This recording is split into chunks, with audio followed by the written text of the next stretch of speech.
Quand on se plonge dans les archives la manière dont les gouvernements ont reçu les alertes climatiques depuis la fin des années 1970, je dirais que, en tout cas jusqu'aux années 2000, c'est très clair que le sujet, c'est pas du tout on va arrêter le changement climatique. Personne ne pense vraiment qu'on peut arrêter cette chose-là. Dès 1976, il y a un congrès qui se tient proche de la Maison-Blanche, à Washington.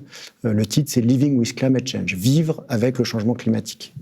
Dès 1979-1980, c'est un petit peu la doctrine officielle en fait aux États-Unis en disant le changement climatique va avoir lieu.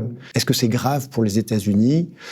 Et le constat qui est fait, les conclusions qui sont faites dans ces colloques de la fin des années 70, début des années 80, c'est qu'en fait 3 degrés pour les États-Unis, c'est encaissable en fait. Okay. Voilà. C'est-à-dire le secteur le plus impacté sera sans doute l'agriculture, mais à l'échelle des États-Unis, on peut toujours relocaliser une partie de la production dans d'autres zones.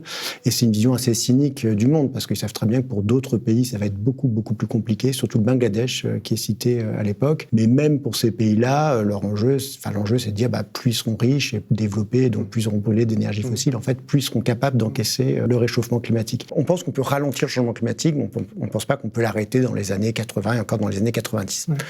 Et puis, à partir des années 2000, il y a vraiment l'objectif de dire il faut respecter les 2 degrés. Et pour ça, il faut atteindre la neutralité carbone quelque part en 2050.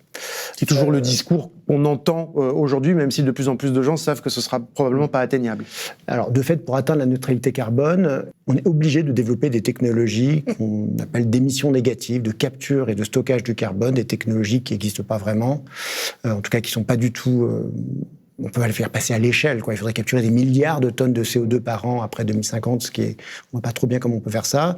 Et donc, le problème, c'est que ça a nourri, en fait, d'autres types de spéculations technologiques, quoi. Parce qu'on sait très bien qu'il y a des secteurs qui vont être très difficiles à décarboner. Donc, pour compenser ça, il faut capturer énormément de CO2. Et le problème, c'est que ces objectifs de neutralité carbone, ça peut aussi nourrir d'autres formes d'illusions technologiques. Ça peut aussi nourrir des bulles spéculatives.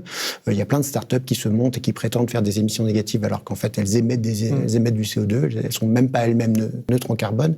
Donc voilà, ça produit d'autres formes d'illusions qui peuvent être aussi assez problématiques. Et le problème, c'est aussi, ça fait basculer la discussion vers des thèmes très technologiques. Ouais. Alors qu'en fait, une bonne partie de la discussion climatique devrait être des questions de redistribution. Mediapart.